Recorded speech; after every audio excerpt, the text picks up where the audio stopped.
Саламатсыздар, урматтуу радиогучулар. Кутмандуу күнүңүздөр менен Парламент радиосу күндүн тартибинде программасын обого алып чыгат. Жогорку кеңеш бүгүнкү отурумунда караган алгачкы маселе Кыргыз Республикасынын башкы прокуратурасынын 2018 жылдагы ишмердүүлүгү боюнча отчет болду. Бир топ депутаттардын суроолоруна жооптор алынды. Дагы тактоо үчүн сиздердин сурооңуздарды кошумча катары кабыл алып, ошондой эле башкы прокурордун өзүнүн жеке маалыматтары менен дагы тааныштырганы турабыз. Андыктан студияга чакырып жаткан мейманыбыз Кыргыз Республикасынын башкы прокурору Өткүрбек Жамшитов. Өткүрбек Асылбекович, саламатсызбы? Студияга кош келиптирсиз. Саламатсыздар, рахмат. Өткүрбек Асылбекович, жылда эле жылдык отчеттор берилет, бирок баягы айтылган мазмуну бирдей, статистикасы гана бир аз өзгөрүүлөргө туш болбосо, негизинен баягы эле параметрлер камтылат да, же жаңы бир критерийлерди кошумчалаган учур болобу? Эми бул башкы прокурордун отчету Кыргыз Республикасынын конституциясында көрсөтүлгөн. Башкы прокурор бир жылда бир жогорку кеңеште отчет берет деп. Анан тийиштүү комитеттер менен башкы прокурордун отчету форматы түзүлөт экен. Ошо форматтын негизинде биз отчетту тапшырабыз. Негизги биздин азыркы өзүмдүн докладымда көрсөтүп кеттим. Ооба, туура айттыңыз, ар жылы эле ошол эле цифралар, ошол эле бир өзгөрүү, конкреттүү түрдө бир өзгөрүүнү көрсөтө албайбыз. Анан негизги биз басымды докладда көрсөттүк, адамдын укуктарын жана эркиндиктерин коргоо. Бул прокуратура органдардын конституцияда көрсөтүлгөн бирден бир биринчи милдеттери, бул аткарат милдеттери деп ойлоймун. Ошо менен бирге эле бүгүнкү күндө биздин жарандардын укук коргоо органдарына, теги эле министрлик, ведомстволорго карата, жергиликтүү өзүн алынча башкаруу органдарына карата түшкөн арыз даттануулар. Булар бирден бир бизде көйгөйдү, мындай көйгөйлөрүн көрсөтүп жазган даттануулардын биз ушул жерде бир маани берип, дыкат караган болбогон фактылар биз моюнга алышыбыз керек. Биздин органда дагы жол берилип келген, бүгүнкү күндө дагы аракет кылып атабыз, бирок ошого карабастан бар маселелер чечилбей калып атат. Биз ушул эки багытка, ушул адамдардын укуктары, эркиндиктери боюнча бир басым жасап аракет кылдык да, ушунун үстүнөн иш алып барайлы деп 2019 жылы дагы өзүнүн иш пландарыбыз бар. Ушул жаатта биз аракеттерди дагы иш чаралар жүргүзүп келебиз буюрса. Депутаттар койгон суроолордун ичинде бүгүн баягы 2018 жылдагы орчундуу маселелер, андан сырткары ага чейинки окуялар дагы тизмектелип өттү. Ошонун катарында дача суудагы маселе боюнча иш жаңыртылды деп атпайсыздарбы? Бул ошол бийликтин тушунда эле каралыш керек беле, же ошол кетишин күтүп отурган маселе беле? Жок, бул дегенден мен алыспын. Биз эми факты менен айтайлы. Кылмыш иши ошол 17-жылы козголгон экен.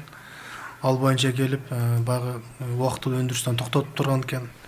Биз прокуратуранын бирден бир милдеттери болуп, көзөмөл орган болуп иштелгенден ар бир тергөөчүнүн укук коргоо органдарын кабыл алган чечимдерин мыйзамдуулугун карап, ошондой эле тартипте каралып, анын чечим кабыл алган чечимдери жокко чыгарылып, бүгүнкү күндө жанагы кылмыштардын бирдиктүү реестри РПКга катталып, бүгүнкү күндө МВД тарабынан тергөө амалдары жүргүзүлүп жатат.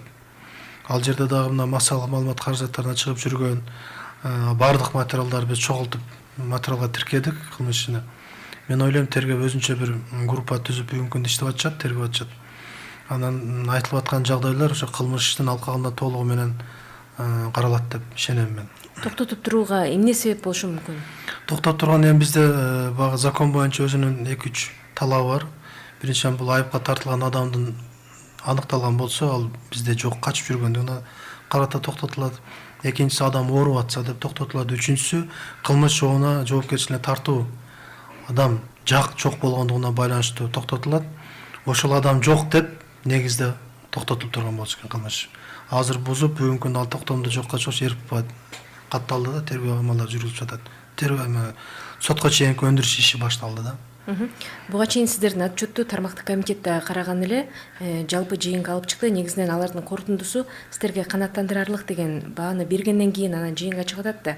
Анан ошондо сиз белгилеп кеттиңиз эле, ушул коррупция өтө өөрчүгөн тармактардычы кандай себептерден улам ушуларды тактап чыктыңыздар? Критерий барбы бир?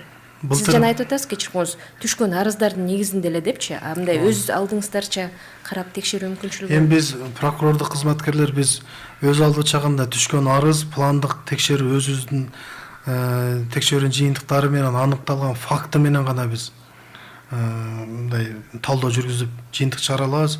Бул айт анан биз СМИден алып же башкадан алып конкреттүү түрдө тактап мындай талдоо эмете албайбыз. Бул ушул органда көп, тиги органда депчи. Негизги биздин таянганыбыз ушу арыздар. Өзүнүн пландык текшерүүлөрүнүн жыйынтыгы менен мыйзам бузуулардын жыйынтыктап ошолордо талдоонун негизинде биз алып чыгып атабыз. Анан прокуратура кызматкерлери түздөн түз тергөөчүлөр менен иштешет да. Азыр жана сиз айтып аткан маалымат базасы жаңы тартипте иштей баштады да. Буга чейин мисалы жабырлануучудан доочу өзүнүн арызын алып кое турган болсо, анда иш канчалык бир деңгээлде жабылып калуу деңгээлине чейин жетчү да. Азыр кандай болот айырмасы? Азыр деле бар. Жеңил кылмыш проступок деген өзүнчө болуп калды. Проступоктор боюнча жарашып алганга мисалы үчүн уруулук 10 000 сом. Ала жазасы жок. Бири-бири менен келишип алса бүгүнкү күнгө деле жол берилет ал. Бүгүнкү күндө деле. Себеби мыйзамдар кайра гуманизация болуп атпайбы? Ошого байланыштуу жол берилет келишип алганга деп. Ушул сиз санап кеткен ири мекемелердин, министрликтердин коррупцияга жол бергендиги көбүнесе кандай тендерге байланыштуу болду же кандай негиздери болду? Бул жана депутаттар айтып атпайбы? Тиги мугалимдин, врачтын айлыгы 600 000 сом болсо, алар кандай коррупциялык иштерге деген мааниде айтып атышпайбы? Эми биз ал мугалимди жөнүндө биз эч кандай бир доомат айткан жокпуз. Мугалим жөнүндө. Ошол жердеги министрликте иштеген башчыларын, жетекчилери жөнүндө сөз болот. Бухгалтерияда ошол тендер өткөрөт. Дагы башка кызматтарды көрсөтүшөт. Тендерде сатып алууларды.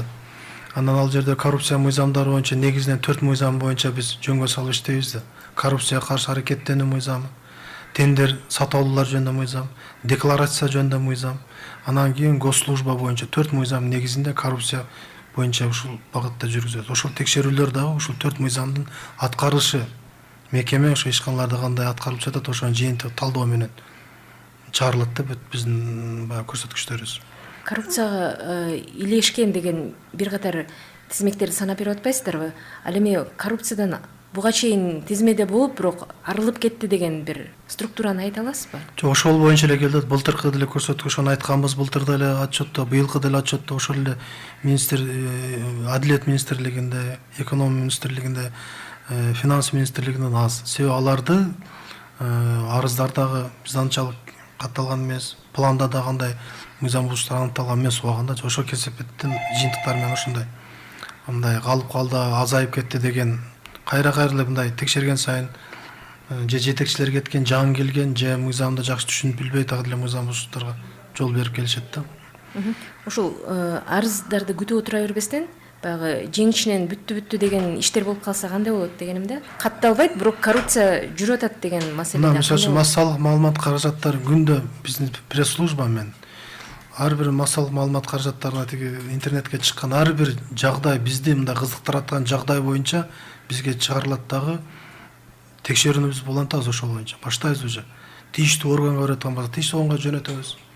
Өзү текшере турган болсо, кызмат адамы боло турган болсо, биз өзү ошону маалыматты негиз кылып, ал мыйзамда бар уже. Ал жерде кылмыш жөнүндө уже билдирилип атат.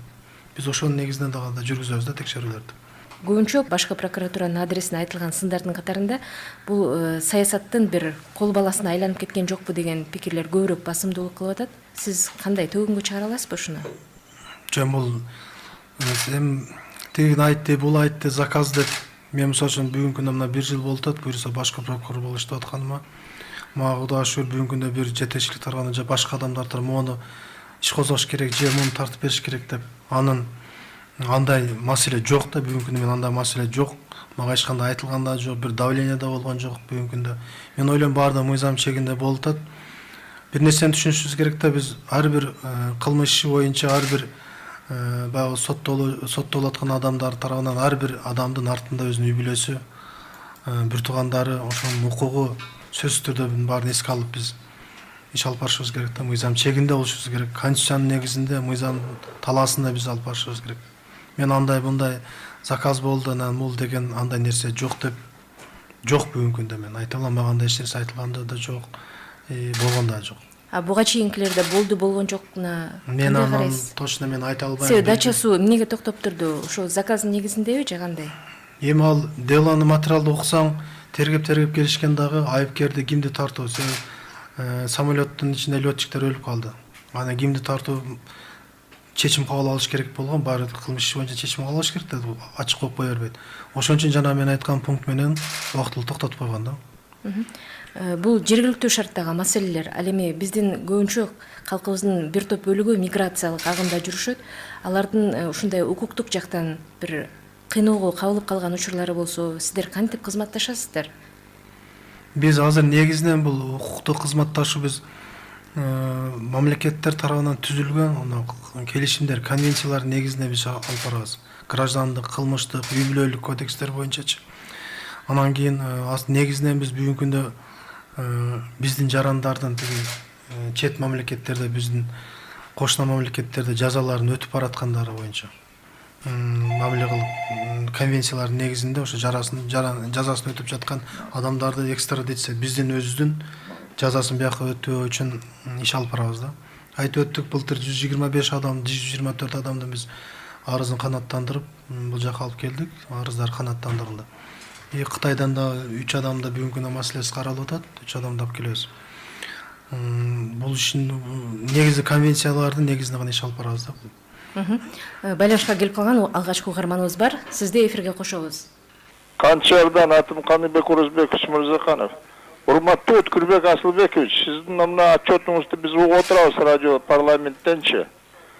Тиги депутаттар баа берип атышат, суроолорун берет. Менде бир суроом бар сизге, Өткүрбек. Сиз туура айттыңыз. Азыр анда мурдагыдай президенттин Атамбаевдин алдында убагындагыдай азыр Сооронбай Шарипович андай жанагындай эмелерди, приказдарды берип аткан жок, жана буйруктар тигини калма, муну калма деп саясатчылар аркасынан куугунтук болбой болуп аткан жок. Аны биз көрүп атабыз.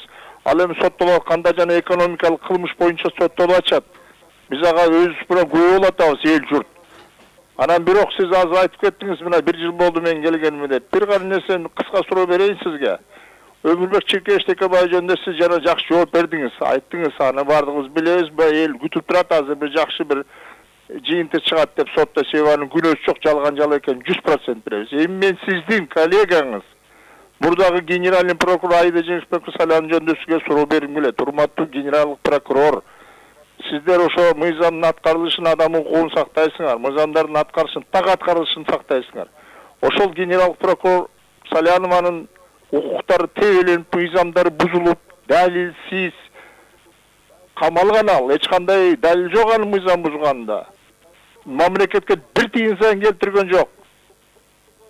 Ошондуктан силер азыр ошол ишти токтотпостон азыр кайрадан ошол ишти өзүңөр инициатива кылып, ушуну кайрадан карап чыгып актасаңар туура болмок эле. Силерге жакшылыкка бир аброй алып келмек ушул. Сиздин коллегаңыз ал. Ал убагында ошо жана Елисеевдин возобновление кылган лицензиясын, анын укугу бар болчу Елисеев, ал актал камала элек болчу. Кийин өзү Салян 13-жылдагы кылмыш иштерин ачкан ал. А 10-жылы анын кылмышы жок эле эч кандай. Ошондон мен сизден суранам, Өткүрбек Асылбек, ушул ишке да карап койсоңор. Анан Өмүрбек Текебаев жөнүндө туура жыйынтык чыгат деген ойлойм мен сизге. Ийгилик каалайм сизге, рахмат. Сиз айткан маселелерди баарын карап чыгайлы. Тиги мурдагы башкы прокурордугу дагы өзүңүз билесиз, ал боюнча дагы жаңы ачылган жагдайлар боюнча, жаңы бүгүнкү иштеп жаткан мыйзамдар боюнча ал адам өзү дагы кайрылганга укуктуу. Бизге кайрылганга дагы укуктуу.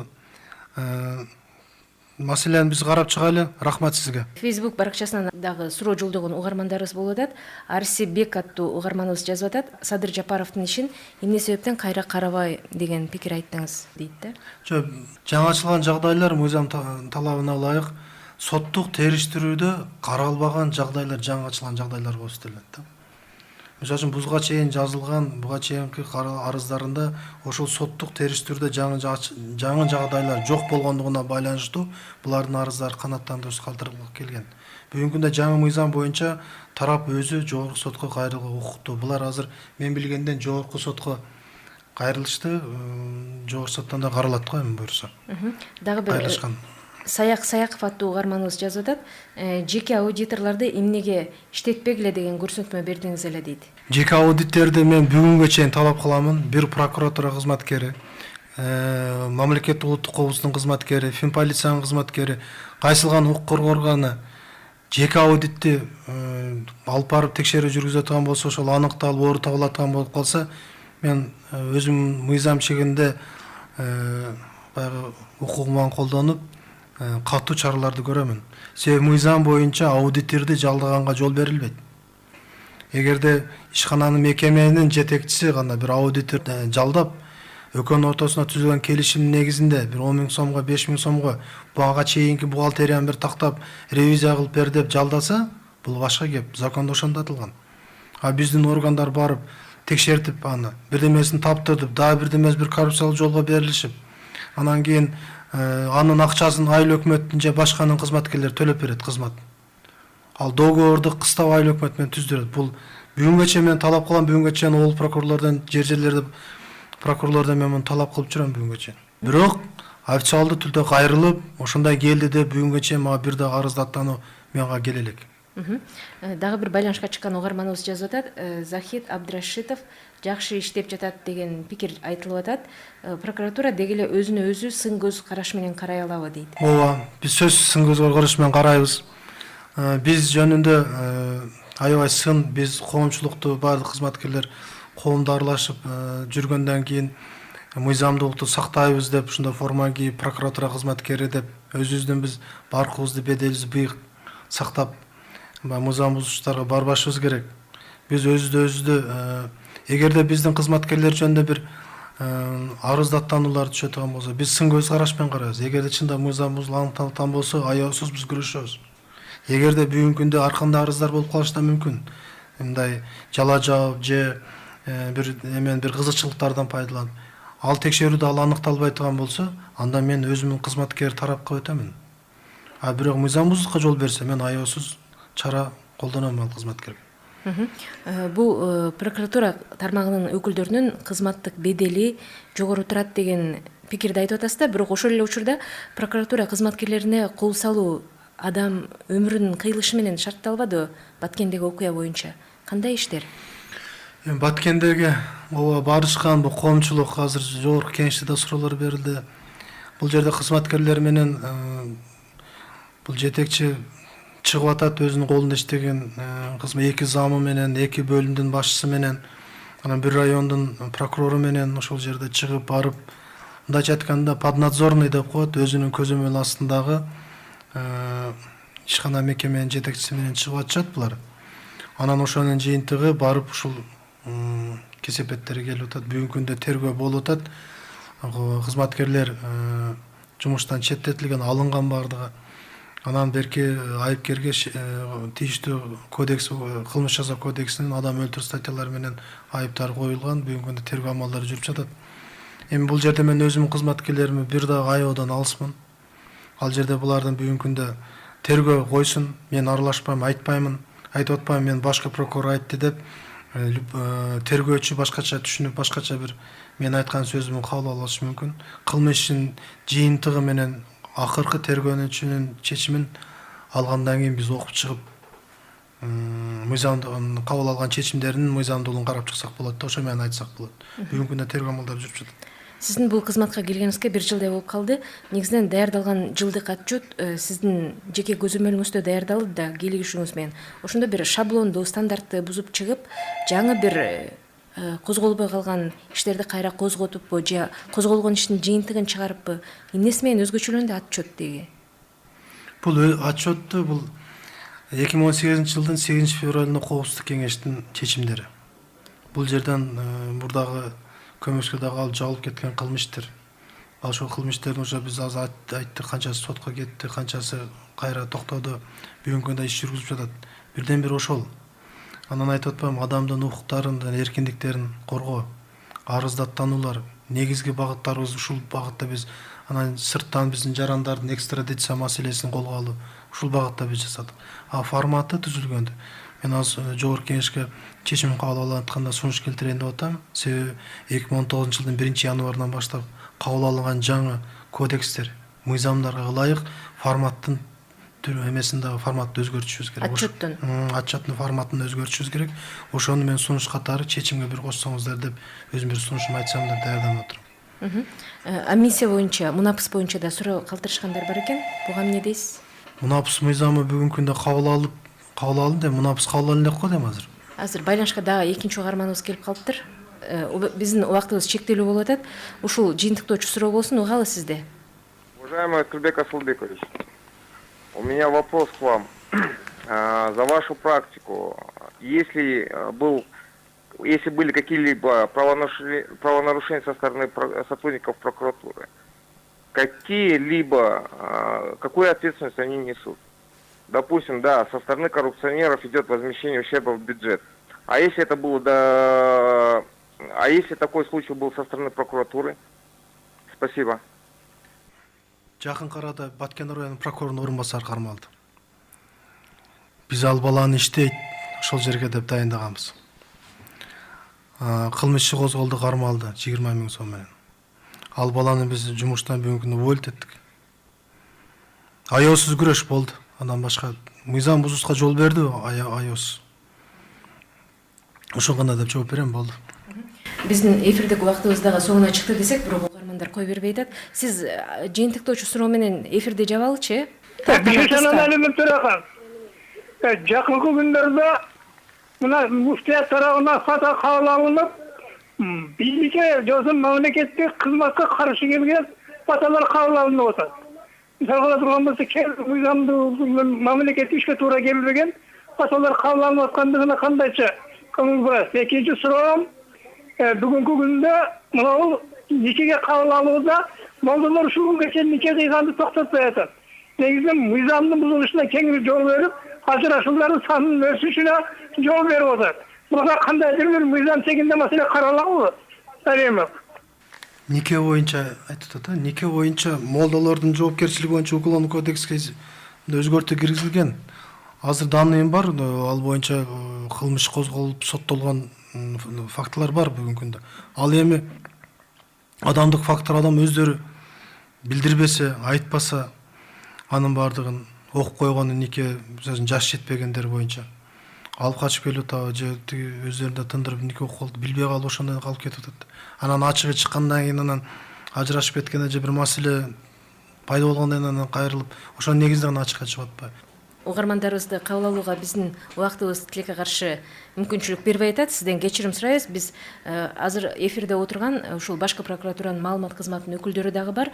Сиз сурооңуздарды бизге калтырып койсоңуздар же Facebook баракчасына жазып койсоңуздар, маалымат кызматынын өкүлдөрү сиздерге сөзсүз түрдө жооп беришет. Жооп беребиз, сөз жооп беребиз. Андан кийин жөнөкөй жарандарды кабыл алуу тартиби сиздердин мекемеде кандай?